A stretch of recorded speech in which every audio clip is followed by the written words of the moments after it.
an NIV. Okay. That's a T. No, it's a TLV.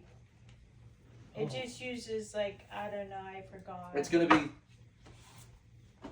pretty accurate, but So if you see. So flip to Matthew 14. It's the first book of the New Testament. If you need to find the table of contents, that's all right. To try to find the page, that's okay. I'll wait.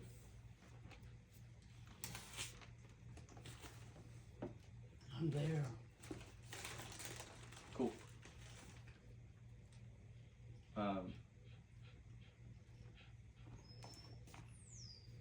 While people are getting there, I want to show a love story that I found. It's kind of a summary. A king left his throne, walked among the broken, and carried a cross meant for me. Was beaten, mocked, spat on, laughed at, lashed with a whip 39 times and crucified, all because he loved me first.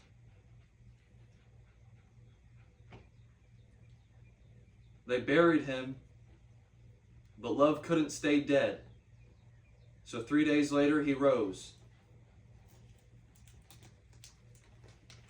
That's not just a story. It's the gospel.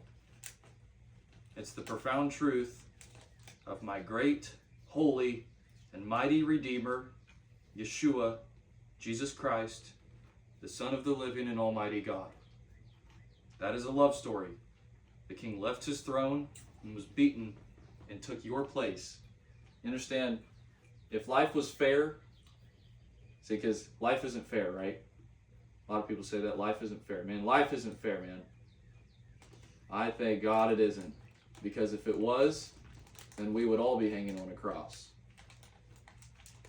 And so, I thank God that it is not fair. Because what they did to... Well, okay. So, everybody's at Matthew 14. I'm going to start at verse 15. Okay? And what I'm going to do, this is something different I haven't done before, ever. I'm going to kind of go through each and every verse and dissect it, each and every verse by verse. Because I feel like a lot of people, when they read the Bible, they don't understand parts of the Bible. Well, this is what it's here for.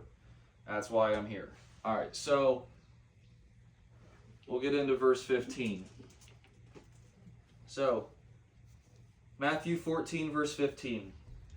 And when it was evening, his disciples came to him, saying, "This is a desert place, and the time is now past. Send the multitude away, that they may go into the villages and buy themselves victuals."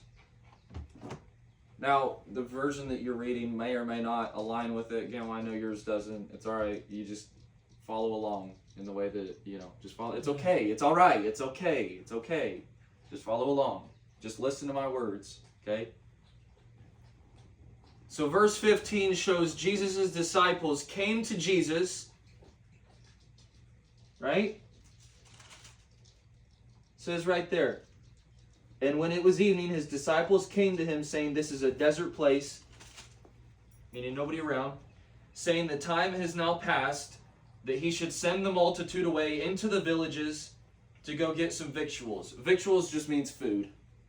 So it's send the people away to go get food, because this whole passage from verse, from verse 15, or from back to verse 13, all the way to verse 21 is talking about how Jesus fed 5,000.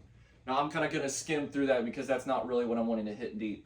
But it is a big, big thing. And I might take time on just a full Bible study, deep diving into that part, because it is a great story. Very true. But Jesus, there was a multitude of 5,000 people, right?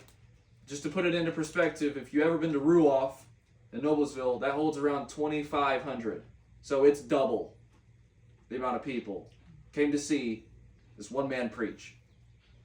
And it was in a desert place. Just envision it and imagine that, okay? And there was people getting hungry. And so this boy had a basket with 5 loaves of bread and 2 fish. And the disciples, and you can read in through, I'm not going to get on that much. I'm not going to hit it very heavy, but you can read it for yourself. I have the same access to the Bible as you. But there was these 2 baskets of food with 5 loaves of bread and 2 fish. And this boy had come to Jesus saying, I know this isn't much, but if it'll suffice, we can use that.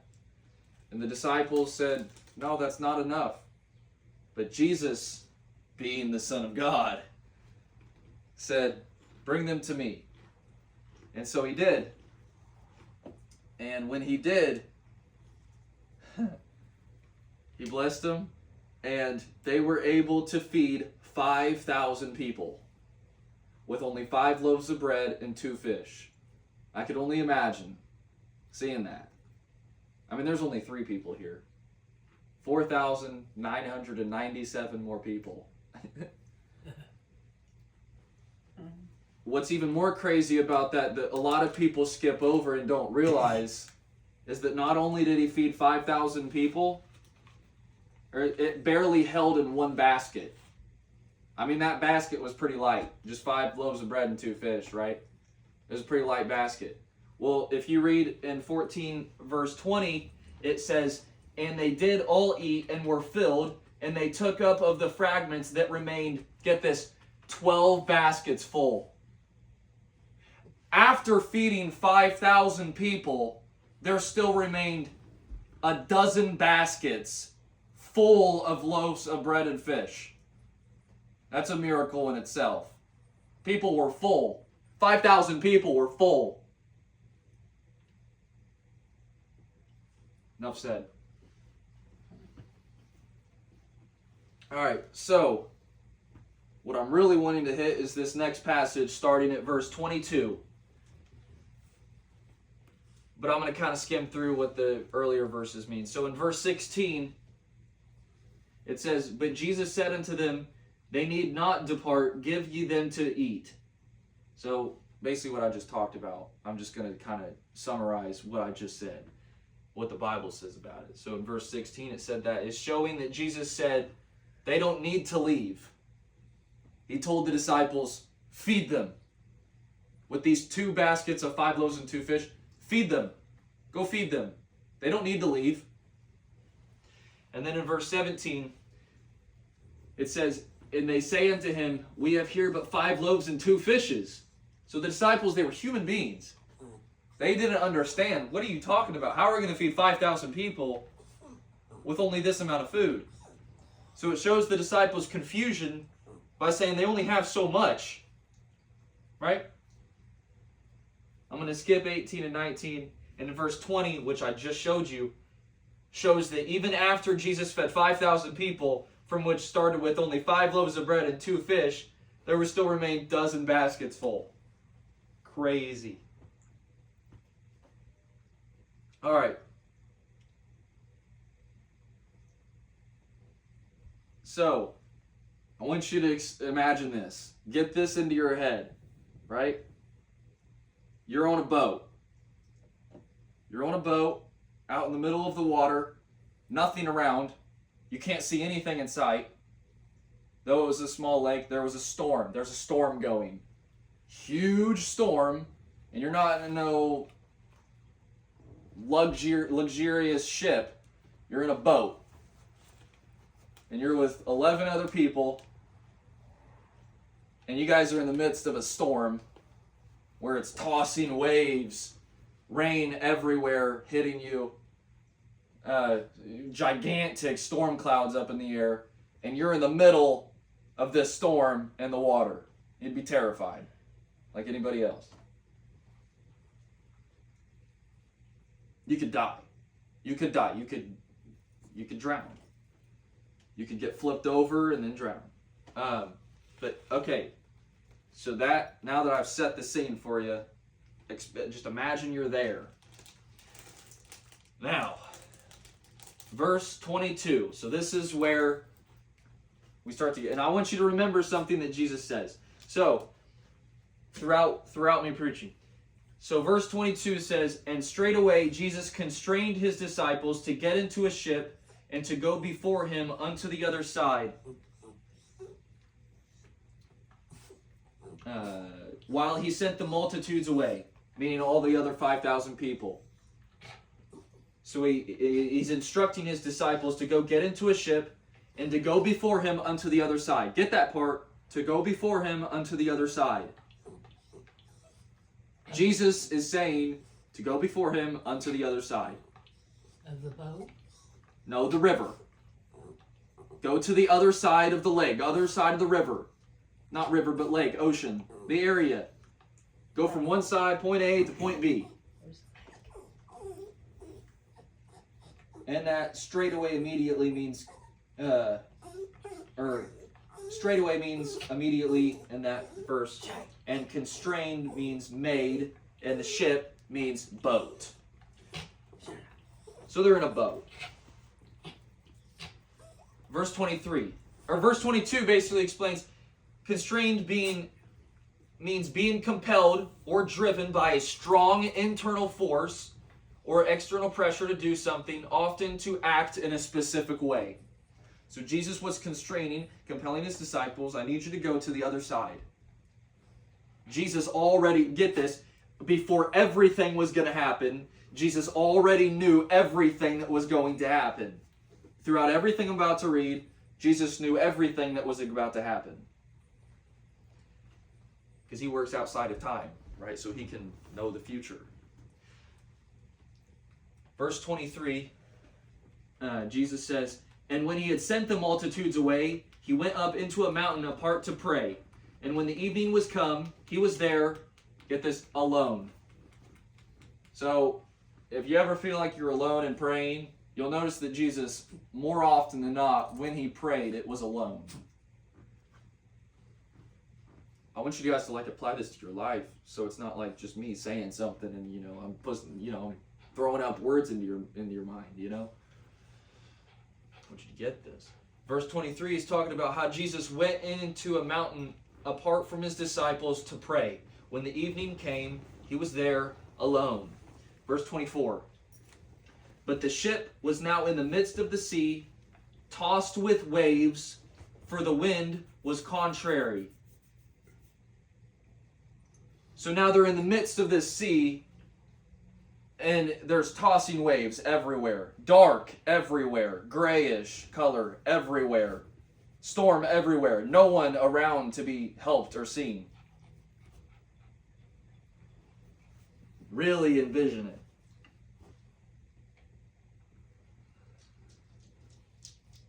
Contrary means against them. So the winds were against them.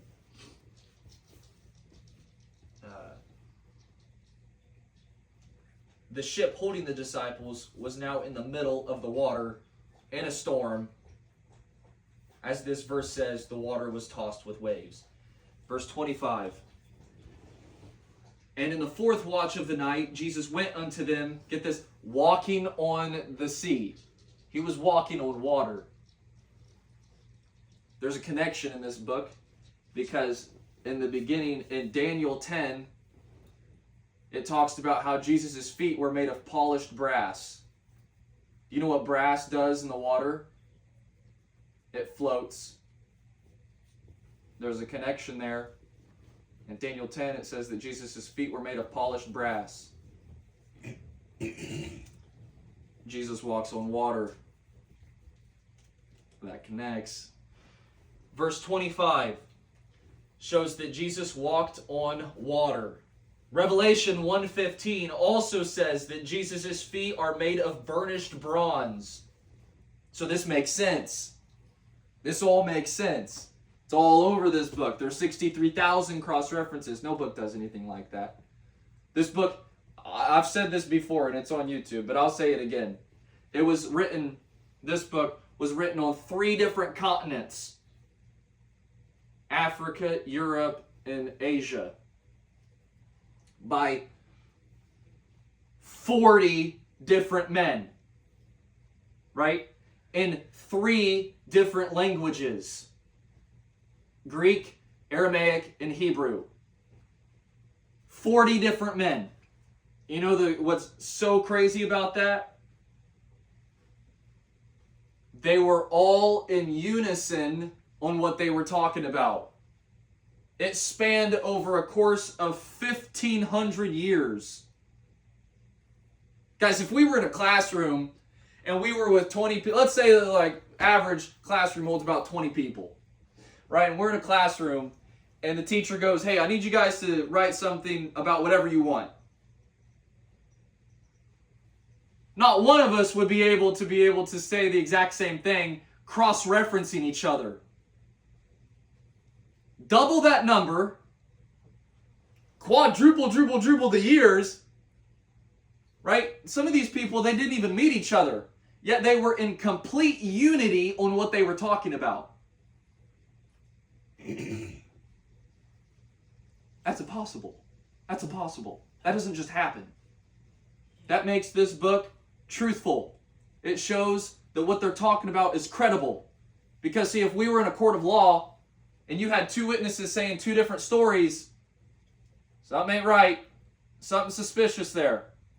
But see, there are 63,000 cross-references in this Bible. It's all interconnected. I just proved one point. There's 2 different chapters, Daniel 10 and Revelation 1:15, where it talks about Jesus' feet were made of brass. Daniel, we're in the book of Matthew right now in the New Testament. Daniel and Matthew never met each other. But it checks out. It adds up. If we were in a court of law, that checks out. That adds up. Revelation being the last book, pretty sure it was either written by John. I'm pretty sure it was John. John wrote the book of Revelation. He was one of them that met Jesus. Guys, Daniel was hundreds of years before Jesus even came around. They never met each other. Couldn't have met each other. That's like me meeting people who existed way before George Washington. That's not possible. Put it in perspective. Let me put it like this. This country was formed only about 300 years ago. This book spans from the time frame for literally 5 times as much. 5 times as long as this country's been around. And so these people could have never met each other to be like, hey, let's write about this, this, and this, and let's connect this and this and this. They couldn't have met each other. Anyways, it shows that this book is and I've said this before and I'll say it again. A lot of people ask me, what is the Bible? It is a book of truth. A lot of people don't like the truth. They find it for their self-edification. Well, man, I love what it says about love. I love what it says about forgiveness. I love what it says about take a little look deeper into it because it's not there for you. It says the truth. You're supposed to follow the truth. Right? This is not for self-help. It is not a self-help book. It's to learn about Jesus. Jesus was the greatest human being ever to walk this planet. And so you follow him. The Bible says you reap what you sow. You follow Jesus. You guys forget where I'm going with this? Okay.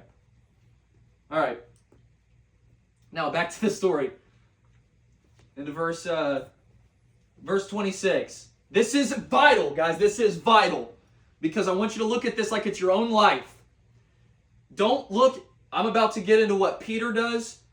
Don't look at Peter as a bad guy or stupid. Because, guys, he's in the middle of a storm. They're in a boat, a little old boat made of wood, in the middle of a storm, tossed with waves, crashing, thunder, lightning, rain. Scary stuff. With no one around. You look all over 360 degrees and there's nothing or nobody around except gray. just the color gray. Maybe a little bit of white, maybe a little blue hint. But okay, get that picture here. Verse 26, and when the disciples saw him walking on the sea, they were troubled, saying, it is a spirit. And they cried out for fear. They thought spirit in this book means ghost. They thought it was a ghost. So not only is what's going on, everything that I just listed, now they see a ghost. Right? Now they see a ghost. What is that? Verse 26? Yeah. Verse 26.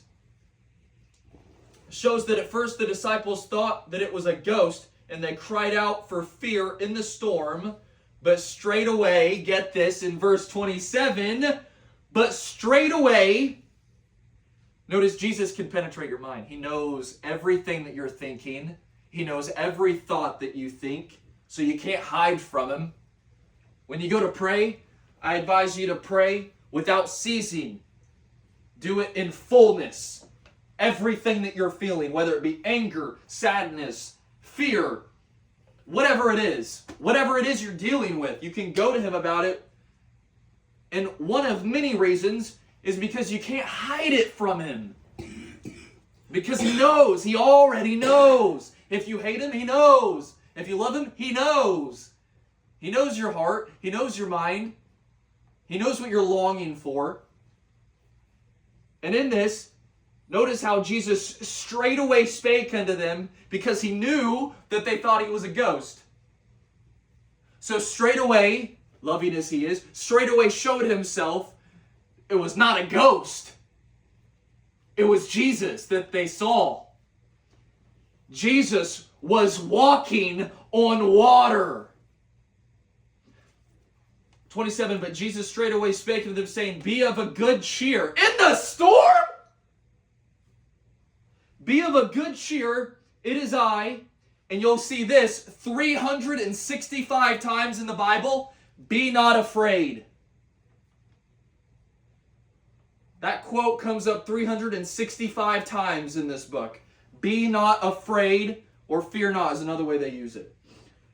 Be not afraid.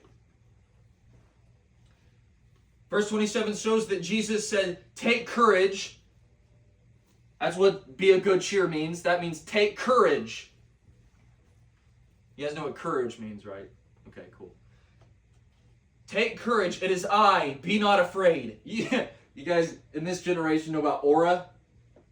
Jesus had the most aura ever.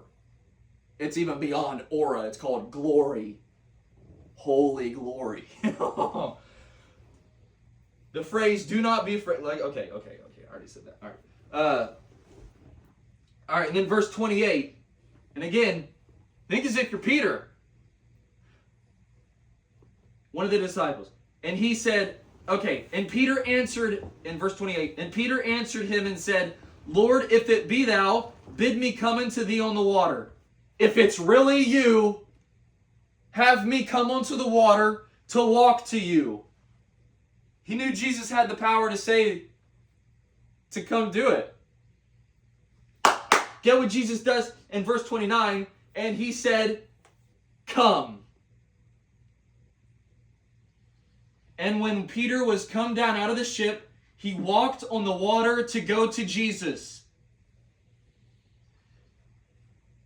Verse 28 shows that Peter said, Lord, if it is you, tell me to come into the water with you. In verse 29, ship, meaning boat, and Peter walked on the water as Jesus told him to come. Jesus told him to come, and now somebody whose feet isn't polished brass, Jesus has the power to command anything, to do anything. Power upon power beyond power. Just full power. He has all the power. That's why when people say he's all powerful, that's what he means. All of it.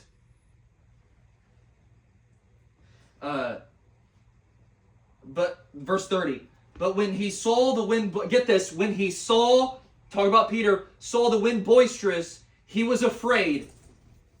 Next part, and beginning to sink, he cried saying, Lord, save me. Before I get in the next verse, I want to hit this hard. I want to hit this heavy. Take this into your own life. You got fear. You got, being scared of something, scared of losing someone, scared of not getting this or that you should have, or afraid of a sickness, afraid of something going on in your life, just anything you're afraid of. We're going to consider that a storm. All right? That's why I like how this feeds into our life. You consider that a storm. This is as simple as it gets, and it's the truth. It's this simple, and it's correct. As long as you stay focused on Jesus, it is this simple. Satan will try to lie to you and tell you it's not that simple. It's this simple. As long as you stay focused on Jesus, you will not sink. It is impossible. As long as you stay focused on Jesus, it is impossible for you to sink. Because you'll notice in verse 30, it said, but when he saw the wind boisterous, you'll notice physically, in order for him to see the wind boisterous, he would have to take his eyes off of Jesus and look at the storm around him. And in so doing, because see, we're not strong. We're weak. We are weak when it comes to having faith a lot of times. Having faith is a very, very hard thing to do. I'm a victim of it. I'm no different. I'm just like you guys. Having faith is a very hard thing to do. And so when you look at all of the things going wrong in your life, you will not help but to lose faith. That is why it is so vital, so important to keep your eyes focused on Jesus. I don't mean literal eyes, I mean spiritual eyes, because the Bible says we walk by faith, not by sight. As long as you have faith in Jesus, you will not sink. I promise you. Verse 30 said, but when he saw the wind boisterous, he was afraid.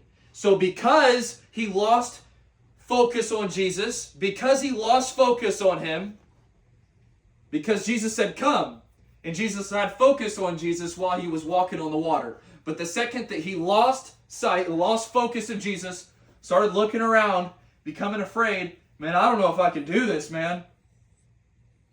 Verse 30 says that he sank. And he cried, saying, Lord, save me. Because he knew Jesus had the power to save.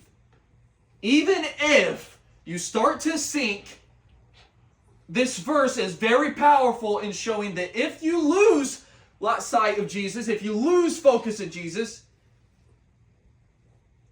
he can save you. But get this. Not Buddha, not any Hindu, not any friend, not any parent, not any teacher, not any coach, not any pet, not anyone ever.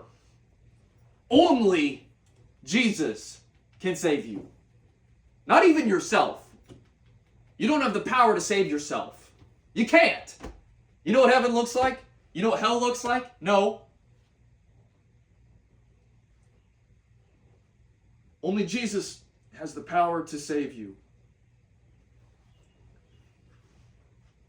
I love verse 31. Get this. Jesus, the Son of the living Almighty God.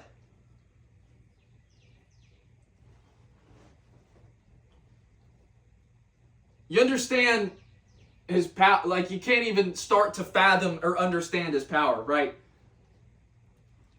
I'm gonna go ahead a little bit, but Psalm 100, and I'll get back to this as well, but Psalm 107:29, and mind you, if there was one false word in this book ever, we would have every right to stop reading it.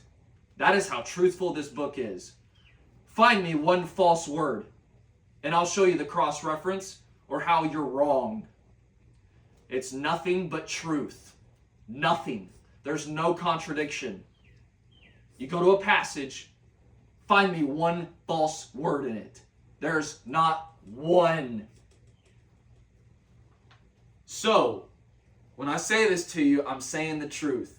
Psalm 107:29 says, He will calm the storm. Can I tell you a little story? This is the truth. My mom can testify to it. A few weeks ago, there was a tornado that came around here.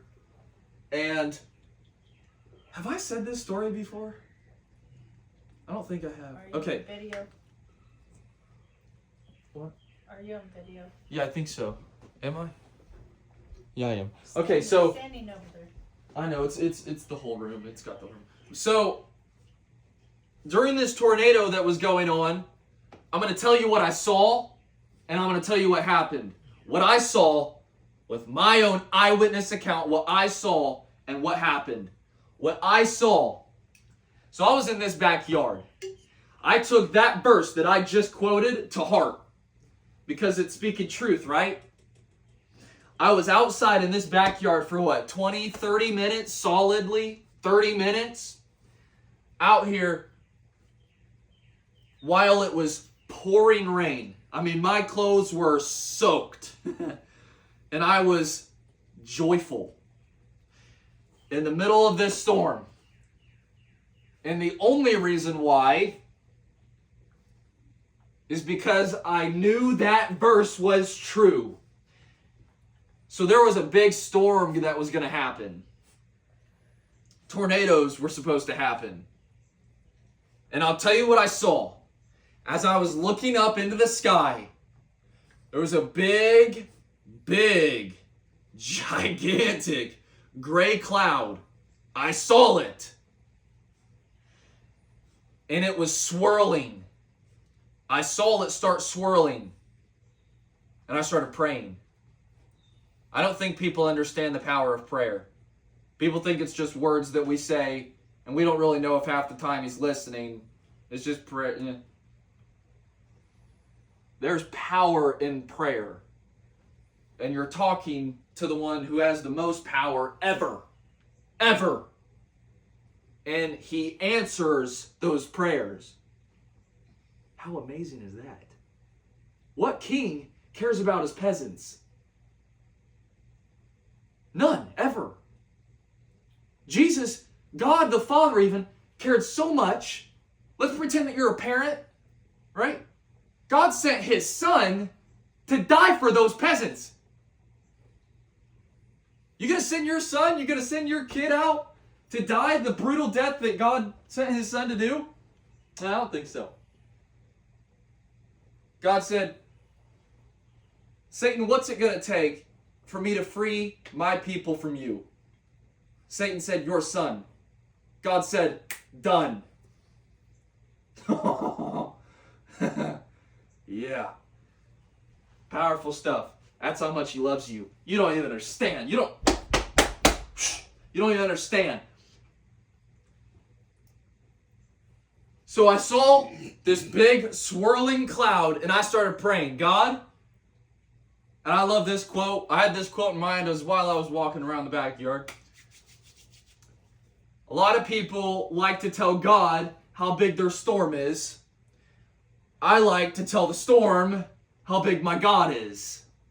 It's much bigger, much greater, and get this, the storms obey him. They're at his full command. Whatever he tells the storm to do, it does. He tells it to happen, it does. He tells it to calm, it does. Get this. Verse 32, I'm going to go back to verse 31 here in a second because I didn't read the full.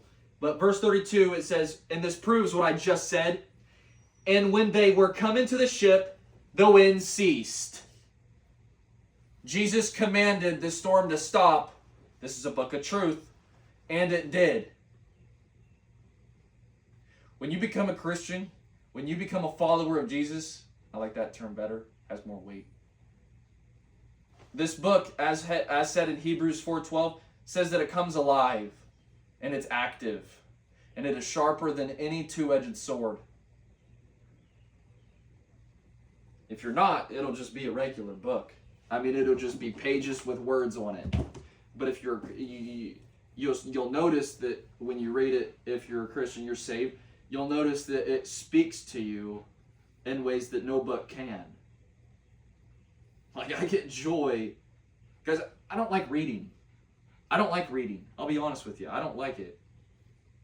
But so sometimes I have to force myself to do so. But I tell people with this as well, with prayer, it's the same thing with reading the Bible. If you have to force it. Because you have to also remember that there's another entity trying to force you not to pray. Trying to force you to not read the Bible. And so I pose this question. Who are you going to let win? You going to let Jesus win or Satan? Jesus. Well, that's up to you.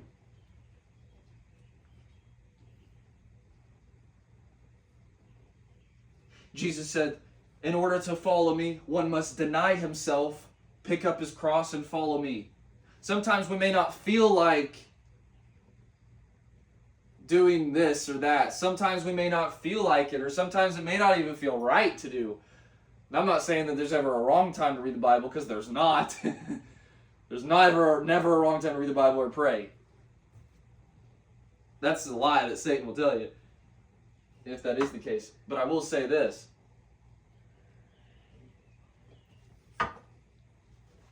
If you feel like it's hard to do so, that's what Jesus was talking about when he said, deny yourself. One must, in order to follow me, one must not, well, if you really want to, there's this way you can do it. No. He was very clear. One must deny himself. So that means, for instance, man, I don't feel like reading my Bible, but I gotta do it. I have to. This is what I need to do. I need to deny my, it's a choice, yes. Choose God, because he chooses you way more than you choose him.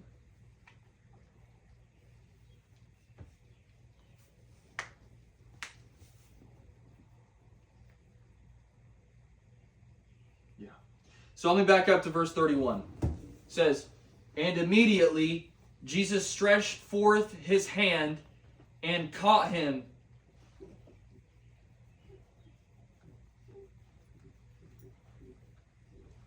Jesus is in the water.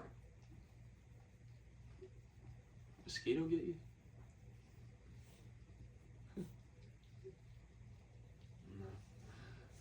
Jesus stretched forth his hand immediately. Right after Peter was drowning. You will never see that ever. Somebody walking on water, and he puts his hand into the water, and I imagine Peter sinking, and he sees a hand coming down to him from the middle of the water. He's in the middle of the water. Jesus is not standing on a deck or anything. He's in the middle of the water. And Jesus stretched forth his hand under the water to grab Peter's hand to what? Save him. Even though he knew Peter had no faith in him at this point, he cried out, Lord, save me. Because it was because of him having little faith that he started to sink. So Jesus said, O thou of little faith, wherefore didst thou doubt?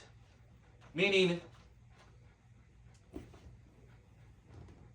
it shows that Peter lost focus on Jesus as he saw the waves and the wind and the storm and became afraid and began to sink.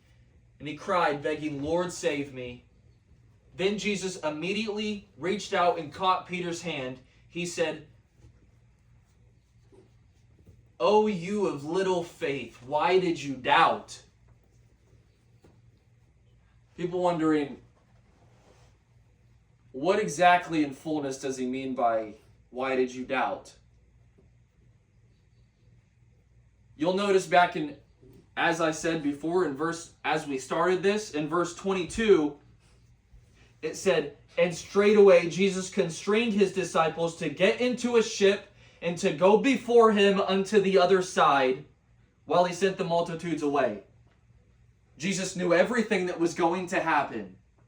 He told them, you're going to go to the other side. Now it makes sense as to why Jesus asked, why did you doubt? Because he told them that he was going to go to the other side. Jesus knew what was going to happen. He knew he was going to have to reach forth his hand. He knew that he was going to have to save Peter. He knew Peter was going to lose faith. He knew Peter was going to ask him to come. He knew that they were going to think that he was a ghost. He knew it all. You will never and have never met anyone like that and never will. Not only someone who knows the future and your past, but loves you with a love that he has. He knows when you hated him despicably. And yet he still, if you were in Peter's shoes, would still choose to save you from sinking. Guys, those nails that had him up on that cross was not what kept him there. Jesus has all the power. At any moment, he could have ripped him out of the cross. At any second, could have ripped him out. He could have thrown the cross. And he could have looked at all the people who were whipping him, beating him, mocking him, laughing at him, and spitting on him. And he could have said, what are you doing? You don't understand why I'm doing it. You don't understand that I'm doing this for you. Jesus carried the cross for the people who nailed him to it. You will never know a love like Jesus. You ever been nailed to a cross? Let's go do it. Right out here. Let me put nails into your hands. Nails into your feet. Take a crown of thorns and let me slam it on your head. Let me whip you 39 times. 40 was the legal maximum limit. I know you guys have heard this, but I'll say it over and over because I still can't fathom the physical punishment that he went through. He didn't deserve any of it. He didn't do anything wrong. There was a man named Barabbas that was set between the people to choose from. They were either to choose Jesus or Barabbas. Barabbas was a thief.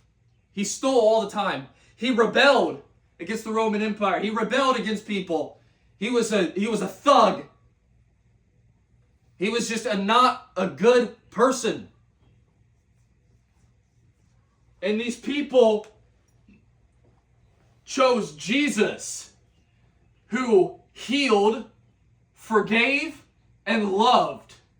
They chose Jesus to be crucified. You think of it like it's normal. When you hear crucify, you think Jesus, because that's the weight Jesus has. Guys, crucifixion was a normal thing back then. It was a form of torture, form of punishment. Like how you hear people that you get burned alive or hung, or whatever it was. The cross was just another form of torture. It was another one of those forms.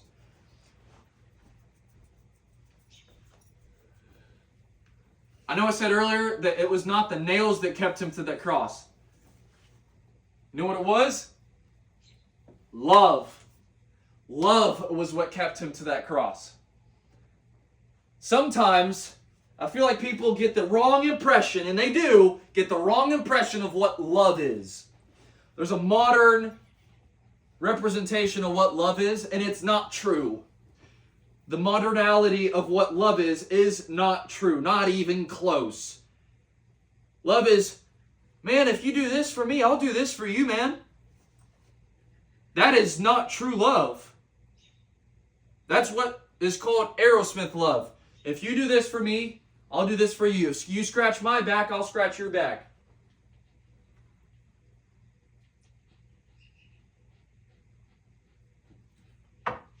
True love is what Jesus did. That's why I find it really crazy. There's a connection there. this this book is a book of truth.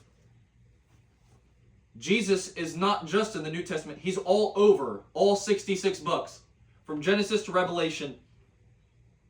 And he is true love. Book of truth. God is love. Jesus is the true love. He is true love. You ever want to know true love? You come yearning. Man, dude, all I want to know is true love. You can't start to know true love. You can't even start to know it until you know Jesus. I'll get on two different bases here. If you want to know the truth on something, you'll notice that if you want to go back to the root of absolutely anything that you want to know a question to, you can get back to the morals, the situation you're going through, a question you have. It will all root back to Jesus. That's heavy. Because sometimes I personally want to talk about God to people, and they want to know that they go, man, I just want to know the truth about it. And I'm thinking, if you really want to know the root, the truth of something, it will always lead you back to God. Always. Every single time. And it's the exact same thing with love. People all the time, there's a lot of people who ask, well, is God real? Let me explain something. Because a lot of atheists, they'll say, this is an interesting topic, but a lot of atheists will say, if God is real and God is all love, how in the heck is there evil in the world? If God loves us, why are we full of suffering? Let me show you how there's a flaw in what you're saying. There's a flaw in what you're saying. Okay? If you're assuming that there's evil in the world, there's two things that are going on there. First, you're assuming there's evil in the world. Well, evil is a moral thought. It's a moral thinking. It's real. I'm not saying it's only in your mind. It is a real thing. It happens all the time. Unfortunately, more than good. But it's a morality as well. So if you're assuming that there's evil, don't you have to also assume that there's good? Because if we only knew one and totally forgot about the other, trashed it completely out of our mind, how would we know the difference? If all you ate was Brussels sprouts all your life, you're not going to know how great steak is. Right? If all you ate was rotten cake, you're not going to know how good an actual cake is. It's like this, okay? If all you eat is McDonald's all the time,